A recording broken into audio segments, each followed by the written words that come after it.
अस्सलाम वालेकुम। मैं अपनी आज की वीडियो का आगाज़ एक इंतहाई दिलचस्प वाक़े के साथ करूँगा। कुछ अर्सा पहले एक वार्डन ने किसी सिग्नल पर वापडा के एक लाइनमैन का चलान कर दिया। वो लाइनमैन कुदरती तौर पर उसी टेरिटरी का था और उसने कोई यूज़र बनाकर उसी सिग्नल की बिजली काट डाली। जब हसन निसार से पूछा गया कि ये किस किस्म की यूज़ ऑफ पावर है, तो उन्होंने कहा कि ये यूज़ ऑफ पावर नहीं है, ये अमेंडमेंट की है उसने। जितनी उससे हो सकी उतनी उसने तरमीम कर डाली। खैर, हम आते हैं अपने असल टॉपिक पर, जो कि पाकिस्तान में हाल ही की आईनी तरमीम से मुतल्लिक है।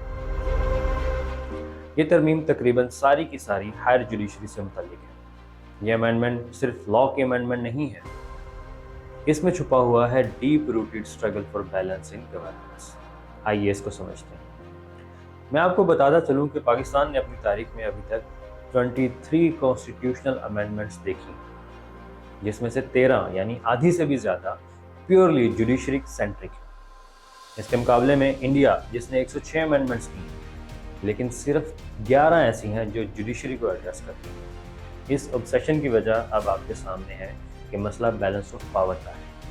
पाकिस्तान की पार्लियामेंट्री डेमोक्रेसी में एग्जेक्टिव पार्लियामेंट में से चुनी जाती है और फिर पार्लियामेंट के फैसलों पर काफ़ी असरअंदाज भी होती है, जिसके नतीजे में अकाउंटेबिलिटी बहुत महदूद हो जाती है और मुल्क कैसा चल रहा है वो हम सब के सामने है। ऐसे में जुडिशरी का रोल बहुत अहम हो जाता है कि वो आखिरी ऑप्शन बच जाता है गवर्नमेंट की अकाउंटेबिलिटी का। लेकिन इससे इंस्टीट्यूशंस जो हैं उनके दरमियान टग ऑफ वार चल पड़ती है, एक्सरसाइज ऑफ पावर को लेकर। और फिर कई बार ऐसा कहा गया है, देखा गया है कि जुडिशरी ने पार्लियामेंट और एग्जेक्टिव के डोमेन्स में मुदाखलत की, जैसा कि जस्टिस साकिब निसार साहब के दौर में सीजेपी को डिफेक्टो प्राइम मिनिस्टर कहा था न्यूज़पेपर्स में। इसी जुडिशियल एक्टिविज्म की वजह से इन स्टेट इंस्टीट्यूशंस के दरमियान बाउंड्रीज तय करने के लिए ग्रैंड डायलॉग की बहस छिड़ गई। रिसेंटली जो 26वीं तरमीम हुई है उसको इसी मसले का हल बताया जा रहा है। क्रिटिक्स कहते हैं कि ये अमेंडमेंट पावर को पार्लियामेंट और एग्जेक्टिव के दरमियान महदूद और सेंट्रलाइज कर देगी,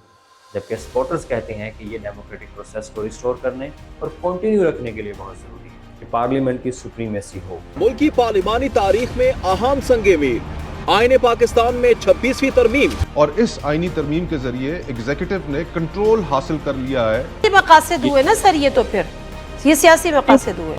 जैसा कि एक एक्सपर्ट का कहना है कि इंडिपेंडेंट और अकाउंटेबल जुडिशरी का वजूद बहुत ज़रूरी है डेमोक्रेसी की कंटिन्यूशन के लिए। दूसरी तरफ शहरी जो हैं वो फिक्रमंद नज़र आ रहे हैं कि इन तब्दीलियों से उनके बुनियादी हकूक जो हैं वो मुतासिर होंगे। हाँ, ये मानना पड़ेगा कि इन अमेंडमेंट से अदलिया की खुद मुख्तारी पर सियासत असरअंदाज होने का ख़तरा है, लेकिन ये भी याद रखना अहम है कि ये एक ब्लेसिंग इन डिस्गाइज भी हो सकती है। ये तरमीम मुकालमे और रिफॉर्म के लिए दरवाजे खोलने की सलाहियत रखती है, क्योंकि यही सुप्रीम कोर्ट एतराफ़ कर चुकी है कि साबिक प्राइम मिनिस्टर भुट्टो को फेयर ट्रायल नहीं मिला और तख्ते-ए-दार पर लटका दिया गया था। अब कोई इदारा किसी के इन्फ्लुएंस में आए बगैर तो इस तरह के फैसले नहीं कर सकता। इसीलिए मैं ये कहता हूँ कि पब्लिक डिस्कोर्स बहुत ज़रूरी है। ये तरमीम शायद हमें इस्लाहात और स्टेबिलिटी तक ले जाए, क्योंकि कुछ आवाज़ें जो आ रही हैं वो ये कह रही हैं कि ये तरमीम असल में कोई और करवा रहा है, ये पार्लियामेंट की सुप्रीमेसी की बात नहीं, कोई और करवा रहा है। तो करवा रहा होगा, शायद उससे फ़ायदा भी हो रहा होगा, लेकिन ब्रॉडर पिक्चर को देखें तो जैसे शतरंज में बादशाह खुद को बचाने के लिए अपने खिलाड़ी बीच में ले आता है और थोड़ी देर के लिए सिक्योर हो जाता है, लेकिन उसके बावजूद घोड़े के सामने वो नहीं टिक पाता। जितने मर्जी प्लेयर्स ले आए, घोड़े की रेंज में आया तो समझो बादशाह गया। तो घोड़े वालों से खतरा हमेशा रहेगा। आप जितनी मर्जी चालें चल लें, जितने मर्जी अमेंडमेंट्स करें, लेकिन चलो एक साइड तो सिक्योर हो रही है ना, लेकिन चाहे वजीर सेक्रीफाइस हो रहा है।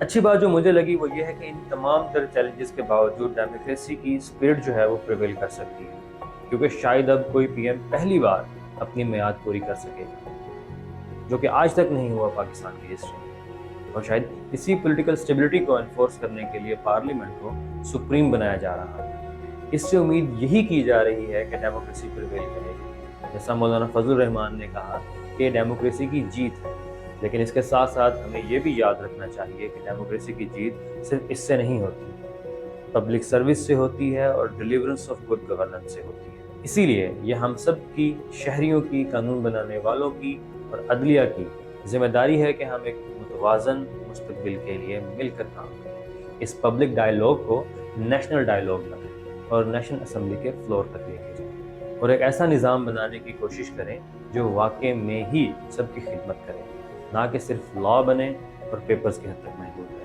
میری ویڈیو دیکھنے کا شکریہ۔ اگر آپ کو یہ ویڈیو اچھی لگی ہو تو کائنڈلی لائک کریں، شیئر کریں اور مزید اہم موضوعات پر بحث کے لیے سبسکرائب کریں، اور یاد رکھیں کہ مل کر ہم ایک روشن مستقبل کی تعمیر کر سکتے ہیں۔ شکریہ۔